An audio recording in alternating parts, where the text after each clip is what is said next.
పౌలు గారు చెప్పారు, లేదంటే ఈ యోహాను గారు చెప్పారని నువ్వు ఒక యోహాను రాసిన సువార్త గ్రంథంలో కొన్ని మాటలు నువ్వు చెప్తున్నావు. నేను ఎక్కడి నేనేటన్నానంటే చెప్పడం లేదన్నా. లేదు లేదు, అన్నా మీరందరూ అన్నా అంటే నువ్వు అసలు నీకు అసలు కొద్దిగా ఒక రోసం అనిపిస్తలేదు, కొద్దిగా అర్థం అనిపిస్తలేదు, కొద్దిగా ఏం అర్థం అవుతలేదు. నువ్వు పెట్టిన వచనంలో ఏం రాయబడింది చెప్పన్నా అంటే నువ్వు ఏదేదో మాట్లాడుతున్నావు. ఎందుకు ఎందుకు మాట్లాడుతున్నాను? నీవంటే నీతో ఇప్పుడు 1:4 నీతో వాదాలు పెట్టుకో నాకు ఇష్టం లేదు. 1:4 ఏముంది? చదువు ఒకసారి, చదువు మళ్ళీ ఇంకోసారి చదువు. నీకు ఇంతవరకు ఆ వాక్యం నీకు తెలియదు కదా, నేను పెడుతున్నాను చూడు. నువ్వు చదవలేదో, చదువుకున్నావో, బైబిల్ నేను చదువుతున్నాను బైబిల్. నా ఇప్పుడు చదువుతున్నప్పుడు ఆడ రాసిన దాంట్లో అది చదువు. నీకు ఎట్లా చెప్పాలా? నీకు ఏం అసలు నాకు సతాయిస్తున్నావు కదా నువ్వు. నువ్వన్నా నాకు చెప్పాలా, నేనన్నా నీకు చెప్పాలి కదన్నా. అవును, నువ్వు చెప్పమని అడుగుతున్నా. నువ్వు పంపిన కాబట్టి నువ్వు చెప్పు అంటున్నా. నువ్వు ఆల్రెడీగా నువ్వు నేర్చుకొని కొన్ని సేవలతోటి, నువ్వు ఆ సేవకులతోటి పాపం మంచిగా వాదిస్తున్నావు కాబట్టి నీతో నేను వాదించడానికి ఇంకా సమయం ఉంది. వాదిస్తాను నీతోటి, కానీ నేను గెలుస్తాను. యేసుక్రీస్తే దేవుడని నీకు తెలియపరచడం కోసమే నేను తెలియపడద్దు అన్న. ఇప్పుడు ఆ 1:4 ఉన్న ఎవరిని ఒకసారి చదువు అన్న, ఇంకోసారి క్లారిటీ అంటున్నా. వద్దొద్దు, నువ్వు చదువుకొని నీ పాస్టర్ గారితో మాట్లాడుకొని, వైజాగ్ లో ఒక ఆయన ఉన్నాడు, ఆయన ఇలా చదువుతున్నాడు, నేను మీరు చెప్పిందని చదువుతున్నాను బైబిల్.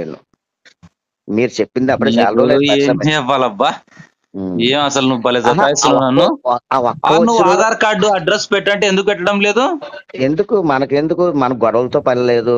నా డబ్బు కోసం నేనేమో యేసుప్రభు నమ్ముకోలేదు. మీరైతే ఛానల్ పెట్టుకొని డబ్బుల కోసం మీరు మెయింటైన్ అవుతున్న సంగతి అయితే నాకు అర్థమైంది.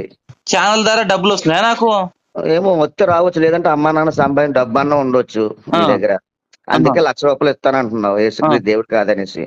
దేవుడి మీద నువ్వు అంత ఫైట్ చేస్తున్నావు అంటే ఇక్కడ నాకు తెలిసినంత మంది చాలా మంది ఉసుకాక అయిపోయారని మా భాష.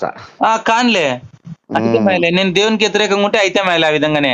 ఎందుకంటే మనం ఎవరో చాలా మంది, ఇది నువ్వు అక్కడే కాదులే, నువ్వు నేను పుట్టక మునిపే వచ్చే ఇలాంటి వ్యతిరేకమైన బోధలు యేసుప్రభువే చెప్పాడు. నేను దేవుడు కాదని వస్తారు వాళ్ళే అని చెప్తారు, వాళ్ళ మాటలు నమ్మొద్దని చాలా విషయాలు కనపడుతున్నాయి. నువ్వు పలికిన పదం చూపి, ఇప్పుడు నువ్వు పలికావు చూడు, నేను దేవుని కాదని చెప్పే వాళ్ళు వస్తారని చెప్పిన అంటున్నావు కదా, ఆ వచనం చూపి బైబిల్లో. నేను దేవుని కాదు, నేను అబద్ధ ప్రవక్తలుగా వస్తారు అని చెప్తున్నాడు దేవుడు. అబద్ధ ప్రవక్తలు వస్తారన్నారు కానీ నేను దేవుని కాదని వస్తారనే మాట. బాబు ఒక మాట ఆలకించు. చలిదన్నం తిన్నావా, వేడన్నం తిన్నావా అంటే ఏదో అన్నం తిన్నావని చెప్తా. ఊరు భాషను పెట్టి మాటలు వస్తాయి నాన్న. మీరు వక్రించొద్దు. మీ తెలంగాణలో తెలంగాణలో మీ అందరి మాటలు చాలా హార్డ్గా ఉంటాయి. మా ఆంధ్ర రాష్ట్రంలో మాటలందరి కూడా చాలా కూలుగా మాట్లాడుతుంటాం. ఏం కూలు? అది అర్థం లేని కూలు. భాష ఏం మాట్లాడితే ఏముంది అయ్యా? ఆడ ఏం రాయబడింది? ఒక్క నిమిషం ఉండు. ఏమిటి రాయ? ఒక్క నిమిషం ఉండు, నీకు చెప్తే అర్థం కావడం లేదు. 1:4 ఏం రాయబడి చెప్పు. మన ప్రభువు యేసుక్రీస్తు యొక్క తండ్రి అయిన దేవుడికి కృతజ్ఞతాస్తుతులు చెల్లించు. మరి నీకు ఏమర్థం అవుతుంది? ప్రభు ఒక తండ్రి దేవుడు అని రాయబడిందా? యేసు ప్రభు దేవుడు అని రాయబడిందే? అది ఒక సందర్భంలో పౌలు గారు ఆ కొరింథీయుల సంఘానికి కొన్ని ప్రభు ఒక దేవుడు, ప్రభు ఒక మన తండ్రి అయిన దేవుడు అని రాయబడిందా? అవునండి, మీరు ఎంతవరకు రిఫరెన్స్ మీకు దొరకలేదు కాబట్టి నేను చదివి పెడుతున్నాను.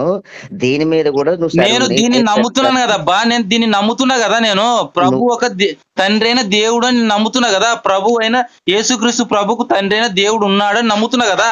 నువ్వు మళ్ళీ దాన్ని పెట్టి నన్ను ఎట్లా అడుగుతున్నావు? నీకు తెలియని విషయాలు కూడా నేను ఏంది నువ్వు పెట్టేదంటే, ఇప్పుడు మన కాడ రెండే నడచాలా.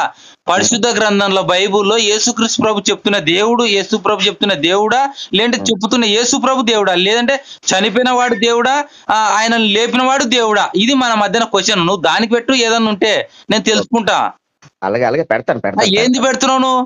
ఇంకేటన్నా చెప్పు. ఎట్లా స్టేషన్ కంప్లైంట్ ఏమన్నా ఇవ్వమంటావా, లేదంటే నువ్వు ఏదైనా నేను తెలుసుకోవడానికి ఉంటే పెట్టు. ఈడ ప్రభు అయిన తండ్రి అయిన దేవుడు అన్నప్పుడు నేను ప్రభుకు తండ్రి అయిన దేవుడు ఉన్నాడని నమ్ముతుండా. నువ్వు నాకు దాన్నే పెట్టి మళ్ళీ ఎట్లా సతాయిస్తావు నన్ను? ఎట్లా స్టేషన్ లో ఏమన్నా కంప్లైంట్ ఇవ్వమంటావా? ఈ నెంబర్ ఉంది కదా, లేదంటే మర్యాదగా ఇంకా నీ పని ఏదో నీ బోధ ఏందో నువ్వు చేసుకో. యేసు ప్రభు చనిపోతే లేపినోడే దేవుడు అని మేము ప్రకటిస్తున్నాం. లేదు చచ్చిపోయి లేచిన యేసు ప్రభు దేవుడు అని నువ్వు ప్రకటిస్తావు, ప్రకటించుకో, అది నీ ఇష్టం. ఓకే. నేనైతే బట్టి మాత్రము ఆ నీకు తెలియపరచాలి. అంటే నువ్వు చదువు లేదని అంటున్నావు.